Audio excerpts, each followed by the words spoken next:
हमारे आज के विश्लेषण के लिए जो स्रोत है वो है 12 दिसंबर 2025 के गोवा के अखबार द नवहिंद टाइम्स के कुछ पन्ने। और इन पन्नों पर मतलब एक खबर हावी है, एक ऐसी त्रासदी जिसने पूरे राज्य को झकझोर कर रख दिया है। और पोरा के एक नाइट क्लब में आग जिसमें 25 लोगों की जान चली गई। लेकिन हम यहाँ सिर्फ उस एक खबर की हेडलाइन पढ़कर नहीं रुकेंगे।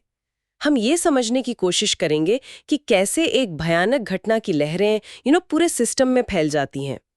आज हम देखेंगे कि कैसे ये आग प्रशासन की नींद उड़ा रही है, गोवा की राजनीति में भूचाल ला रही है और पर्यटन उद्योग को अपनी कार्यप्रणाली पर फिर से सोचने के लिए मजबूर कर रही है। चलिए इन खबरों की तह तक चलते हैं। हाँ, और ये सिर्फ एक घटना का विश्लेषण नहीं है ना? ये असल में इस बात की पड़ताल है कि जब कोई संकट आता है तो सिस्टम की जो दरारें हैं वो कैसे उजागर होती हैं, और फिर क्या उन दरारों को भरने की कोशिश ईमानदारी से होती है या सिर्फ लीपापोती की जाती है।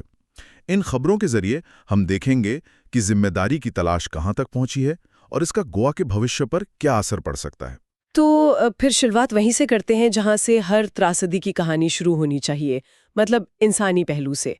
अखबार में दिल्ली के एक सर्वाइवर भावना जोशी का बयान है। उन्होंने इस आग में अपने पति और 2 बहनों को खो दिया। उनका एक वाक्य सच में दिल दहला देता है। वे कहती हैं, आग पहले छोटी थी पर वे उसे काबू नहीं कर पाए। मुझे कोई मुआवजा नहीं चाहिए, मुझे सिर्फ न्याय चाहिए। ये पढ़ना वाकई बहुत मुश्किल है। जब हम 25 मौतें सुनते हैं तो ये सिर्फ एक आंकड़ा लगता है, लेकिन भावना जोशी का बयान हमें याद दिलाता है कि ये 25 अलग अलग दुनियाओं का अंत है, अनगिनत परिवारों का टूटना है। एक और खबर में मीना नाम की एक और महिला का जिक्र है जिन्होंने अपनी 3 बेटियों को इस आग में खो दिया। ये कहानियां ही हैं जो हमें किसी भी घटना की असल भयावहता का एहसास कराती हैं। ये सब हुआ 6 दिसंबर को नॉर्थ गोवा के birch by Romeo Lane night club में, लेकिन इसकी तपिश अब तक महसूस की जा रही है। और इसी तपिश के बीच अब जवाबदेही तय करने की कोशिश हो रही है। सबका ध्यान क्लब के मालिकों पर है। 2 मालिक सौरव लूथरा और गौरव लूथरा वो भागकर थाईलैंड पहुंच गए थे, जहां उन्हें हिरासत में ले लिया गया है। गोवा के मुख्यमंत्री प्रमोद सावंत ने खुद आश्वासन दिया है कि उन्हें जल्द ही भारत प्रत्यर्पित किया जाएगा। और ये सिर्फ एक बयान नहीं लगता, ये थाईलैंड रवाना होगी। और यहाँ एक और दिलचस्प बात है, दिल्ली की एक अदालत ने उनकी ट्रांजिट अग्रिम जमानत याचिका भी खारिज कर दी है। कोर्ट की टिप्पणी बहुत सख्त है कि आरोप गंभीर प्रकृति के हैं। उनके पासपोर्ट भी रद्द कर दिए गए हैं। हाँ, ताकि वो कहीं और न भाग सकें। और इसी कहानी में एक और किरदार है, तीसरा मालिक अजय गुप्ता। उसे दिल्ली से गिरफ्तार करके गोवा लाया गया है और उसे 7 दिन की पुलिस हिरासत में भेज दिया गया है। उसका बचाव मतलब वो बहुत दिलचस्प है। उसका कहना है कि वो एक स्लीपिंग पार्टनर था। Sleeping partner? इसका ठीक मतलब क्या है और कानून की नजर में ये बचाव कितना मजबूत होता है? देखिए, स्लीपिंग पार्टनर का मतलब है एक ऐसा निवेशक जिसने बिजनेस में पैसा तो लगाया है, लेकिन उसका दावा यह है कि वो कंपनी के रोजमर्रा के कामकाज में या फैसलों में शामिल नहीं था। कानूनी तौर पर ये एक ग्रे एरिया हो सकता है। जांच एजेंसी अब यह पता लगाने की कोशिश करेगी कि क्या वो वाकई सिर्फ एक निवेशक था या उसकी भूमिका इससे ज्यादा थी। अच्छा, क्या उसे क्लब की सुरक्षा खामियों के बारे में पता था? क्या वो मुनाफे में हिस्सेदार था?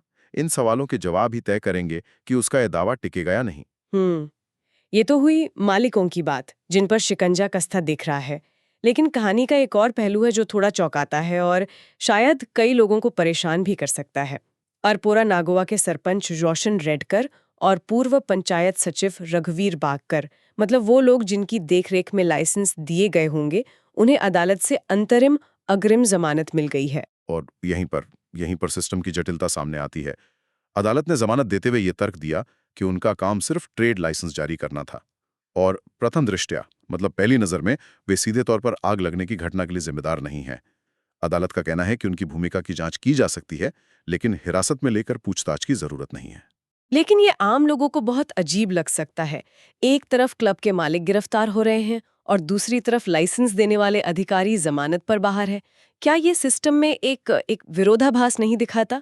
ऐसा लगता है जैसे 2 तरह के नियम हैं। यह एक बहुत ही वैध सवाल है और अक्सर ऐसी घटनाओं के बाद जनता में यही भावना होती है। यह मामला एक तरह से व्यक्तिगत अपराध और सिस्टमिक विफलता के बीच की बहस को सामने लाता है। मालिकों पर लापरवाही का सीधा आरोप है, जबकि अधिकारियों पर व्यवस्था को ठीक से न चलाने का। अदालत शायद दोनों को अलग अलग नजरिए से देख रही है, लेकिन बहस का केंद्र यही है, क्या गलती सिर्फ कुछ लोगों की है या लाइसेंस देने की पूरी प्रक्रिया में ही इतनी खामियां थी कि ऐसी त्रासदी होना लगभग तय था। और ऐसा लगता है कि प्रशासन को भी अब इन खामियों का एहसास हो रहा है। इस आग ने जैसे पूरे गोवा को नींद से जगा दिया है। अब अवैध निर्माण और बिना लाइसेंस वाले नाइट क्लबों पर ताबड़तोड़ कार्रवाई हो रही है। वागातोर में गोया नाम के एक नाइट क्लब को सील कर दिया गया है। अखबार में तस्वीर भी है जिसमें अधिकारी क्लब के बाहर ताला लगा रहे हैं। और जब मैंने आगे पढ़ा तो एक और चौंकाने वाली बात सामने आई। ये सिर्फ एक क्लब का मामला नहीं है। साउथ गोवा में जांच के लिए जो कमिटियां बनी है, उनकी रिपोर्ट तो आंखें खुलने वाली है। रिपोर्ट के मुताबिक पर्यटन क्षेत्र में लाइसेंसिंग का पूरा सिस्टम ही सवालों के घेरे में है। कई बड़े होटल, नाइट क्लब और बार सिर्फ पंचायतों से मिली एक कंडीशनल यानी सशर्त इजाजत पर चल रहे हैं। और उन शर्तों का मतलब समझना जरूरी है। उनके पास सबसे जरूरी लाइसेंस ही नहीं है, जैसे फायर डिपार्टमेंट से एनओसी, प्रदूषण नियंत्रण बोर्ड का सर्टिफिकेट या हेल्थ लाइसेंस। कुछ भी नहीं। जी, रिपोर्ट में यह भी लिखा है कि कई जगहों पर आपात स्थिति में निकलने के लिए पर्याप्त रास्ते नहीं है। भीड़ नियंत्रण का कोई प्लान तक नहीं है। यह दिखाता है कि बिर्च की घटना कोई अकेली लापरवाही नहीं थी। ये एक ऐसे कल्चर का नतीजा है, एक चलता है वाले रवैये का, जो शायद सालों से गोवा के पर्यटन उद्योग में पनप रहा था। लेकिन ये चलता है वाला रवैया आखिर एक ग्लोबल टूरिस्ट डेस्टिनेशन में पनपता कैसे है? क्या ये सिर्फ भ्रष्टाचार है या इसके पीछे और भी वजह हो सकती है? इसके कई पहलू हो सकते हैं। एक तो है पर्यटन से होने वाली कमाई का दबाव। हर कोई जल्दी से जल्दी अपना बिजनेस शुरू करना चाहता है और अक्सर नियमों को ताक पर रख दिया जाता है। दूसरा, प्रशासनिक अक्षमता या संसाधनों की कमी। हो सकता है कि इतने सारे प्रतिष्ठानों की नियमित जांच के लिए पर्याप्त स्टाफ ही ना हो। और तीसरा, बिल्कुल भ्रष्टाचार की संभावना से भी इनकार नहीं किया जा सकता, जहां पैसे देकर नियमों से बचा जाता है। ये ट्रेजेडी अब इन सभी पहलुओं पर एक साथ रोशनी डाल रही है। और अब ये मामला सिर्फ पुलिस जांच तक सीमित नहीं रहा, बात गोवा मानवाधिकार आयोग तक भी पहुंच गई है। आयोग ने इस पर स्वतः संज्ञान लिया है, यानी खुद ही मामले को जांच के लिए उठाया है। राज्य की मुख्य सचिव और डीजीपी को नोटिस जारी कर 6 जनवरी 2026 को पेश होने के लिए कहा गया है। ये एक बड़ा कदम है। ये बहुत महत्वपूर्ण है क्योंकि ये मामले को एक आपराधिक लापरवाही से ऊपर उठाकर नागरिकों के जीवन के अधिकार के उल्लंघन के स्तर पर ले जाता है। और यहाँ एक और दिलचस्प मोड़ है। एक वकील संघ ने जो याचिका दायर की है, उसमें सिर्फ आग पर ध्यान नहीं दिया गया। उसमें यह भी सवाल उठाया गया है कि ये क्लब एक सॉल्ट पैन एरिया यानी खारे पानी की दलदली भूमि पर कैसे बना दिया गया। अच्छा। हाँ, ये पर्यावरण और तटीय क्षेत्र के नियमों का सीधा उल्लंघन हो सकता है। तो इसका मतलब ये है कि अब जांच का दायरा आग लगने की वजह से भी बड़ा हो गया है। बिल्कुल। अब मांग हो रही है कि गोवा के सभी नाइट क्लब और रेस्टोरेंट्स का एक व्यापक ऑडिट हो। सिर्फ फायर सेफ्टी का नहीं, बल्कि ये भी देखा जाए कि वे पर्यावरण के नियमों का पालन कर रहे हैं या नहीं, उनका निर्माण कानूनी है या नहीं। ये त्रासदी अब एक उत्प्रेरक, एक कैटलिस्ट बन गई है, जो गोवा के अनियंत्रित पर्यटन मॉडल पर ही सवालिया निशान लगा रही है। और जहां इतने सारे सवाल उठ रहे हों, वहां राजनीति कैसे पीछे रह सकती है? आम आदमी पार्टी के राष्ट्रीय संयोजक अरविंद केजरीवाल गोवा के दौरे पर हैं और उन्होंने इस पूरी घटना को बीजेपी सरकार की शासन की विफलता का क्लासिक उदाहरण बताया है। उन्होंने सीधे सीधे सरकार पर भ्रष्टाचार और लापरवाही के आरोप लगाए हैं। उनके दौरे का समय वो बहुत मायने रखता है। गोवा में 20 दिसंबर को जिला पंचायत के चुनाव होने।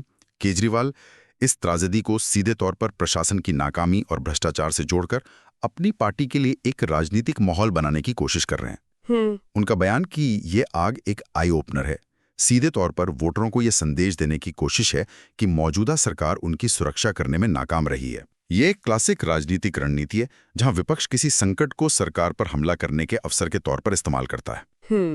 लेकिन क्या इस तरह के आरोप चुनावों में सच में काम करते हैं, या मतदाता इसे सिर्फ एक राजनीतिक स्टंट मानते हैं, खासकर जब चुनाव इतने करीब हों? ये इस बात पर निर्भर करता है कि जनता का गुस्सा कितना गहरा है। अगर लोगों को लगता है कि ये वाकई एक सिस्टमैटिक फेलियर है और सरकार जिम्मेदार है, तो इसका असर चुनावों पर पड़ सकता है। अखबार की रिपोर्ट बताती है कि इन चुनावों में 226 उम्मीदवार मैदान में हैं और कई सीटों पर बहुकोणीय मुकाबला है। ऐसे में अगर कुछ हजार वोट भी इस मुद्दे पर इधर से उधर होते हैं, तो नतीजों पर बड़ा असर पड़ सकता है। सही बात है। ये देखना दिलचस्प होगा कि सत्तारूढ़ दल इस आलोचना का जवाब कैसे देता है। इतनी उथल-पुथल और प्रशासनिक कार्रवाइयों के बीच अखबार हमें याद दिलाता है कि गोवा में जिंदगी के दूसरे पहलू भी चल रहे हैं। राज्य ने एक नया इमिग्रेशन कानून लागू किया है जिसका सीधा संबंध पर्यटन और सुरक्षा से है। हाँ, और इसका समय भी ध्यान देने लायक है। इस नए कानून के तहत अब होटल्स और गेस्ट हाउसों को किसी भी विदेशी मेहमान के आने के 24 घंटे के भीतर सी फॉर्म के जरिए ऑनलाइन जानकारी देना अनिवार्य होगा। और अगर वे ऐसा नहीं करते तो प्रति मेहमान 50,000 रुपए का भारी जुर्माना लगेगा। 50,000। क्या ये कानून पहले से मौजूद नहीं था या इसे अब सख्ती से लागू किया जा रहा है? नियम तो पहले भी थे, लेकिन अब इसे बहुत कड़ा बना दिया गया है और जुर्माने की रकम बहुत ज्यादा है। इसे अरपोरा की घटना से जोड़कर देखा जा सकता है। जब सुरक्षा पर सवाल उठते हैं तो सरकार अक्सर ऐसे कदम उठाती है, ये दिखाने के लिए कि वो स्थिति को लेकर गंभीर है। ये आप्रवासन प्रक्रियाओं को सुव्यवस्थित करने और सुरक्षा निगरानी को बेहतर बनाने की एक कोशिश है। और इन सब गंभीर और तनावपूर्ण खबरों के बीच अखबार के एक कोने में एक छोटी सी खबर है जो थोड़ी राहत और उम्मीद देती है। आप अगोंडा में ऑलिव रिडले कछुए वाली खबर की बात कर रहे हैं? हाँ, वही। इस सीजन का पहला ऑलिव रिडले कछुआ अंडे देने के लिए किनारे पर आया। उसने 145 अंडे दिए, जिन्हें वन विभाग के कर्मचारियों ने सावधानी से उठाकर पास की एक हैचरी में सुरक्षित रख दिया है। ये एक खूबसूरत रिमाइंडर है। शहर में त्रासदी, राजनीति और जांच की गहमा-गहमी चल रही है, लेकिन कुछ किलोमीटर दूर प्रकृति का चक्र अपनी गति से बिना रुके चल रहा है। कभी-कभी ऐसी खबरें हमें एक व्यापक दृष्टिकोण देती हैं और याद दिलाती हैं कि हर उथल-पुथल के बावजूद जीवन चलता रहता है। तो आज इन अखबार के पन्नों को पलटते हुए हमने देखा कि कैसे अरपोरा के नाइट क्लब की आग की लपटें सिर्फ एक इमारत तक सीमित नहीं रहीं। इन लपटों ने गोवा में जवाबदेही, प्रशासन की गहरी खामियों और राजनीतिक दांव-पेंच सबको अपनी रोशनी में ला दिया है। मालिकों की गिरफ्तारी से लेकर अधिकारियों पर उठते सवालों तक, अवैध क्लबों पर कार्रवाई से लेकर नए कानूनों के लागू होने तक हर स्तर पर एक हलचल है। ये एक अकेली घटना नहीं बल्कि पूरी व्यवस्था का एक लिटमस टेस्ट बन गई है। इन सभी स्रोतों को एक साथ रखकर देखें तो एक बड़ा सवाल खड़ा होता है।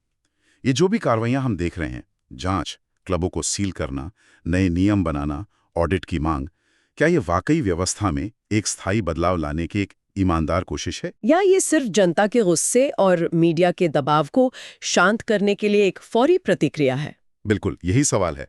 क्या ये गोवा के लिए एक निर्णायक मोड़ साबित होगा, जहां से पर्यटन को ज्यादा जिम्मेदार और सुरक्षित बनाने की राह निकलेगी, या फिर कुछ हफ्तों या महीनों में जब सुर्खियां बदल जाएंगी तो सब कुछ वापस पुराने ढर्रे पर लौट आएगा?